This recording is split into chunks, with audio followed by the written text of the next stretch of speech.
A tradición volveu cumprirse un ano máis este domingo en Boimente, no concello de Viveiro, cos cabalos dos montes de Bullo e Lerín baixando cara ao curro de Candaoso, conducidos polos cabaleiros que os reuniron desde primeira hora da mañá.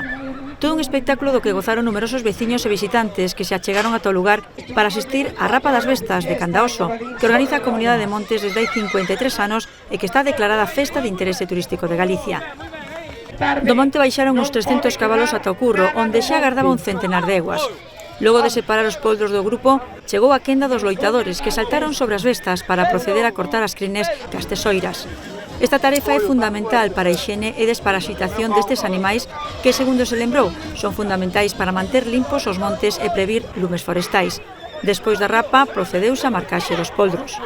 Entre o numeroso público que asistiu a esta cita estivo o deputado de Medio Ambiente Carlos López, que estivo acompañado pola alcaldesa de Viveiro, María Loureiro. Ao remate da Rapa das Bestas, os asistentes puideron degustar polvo ou empanadas. Ademais, na zona instaláronse varios postos de venda e a cita completouse con diversas actividades relacionadas co mundo equino.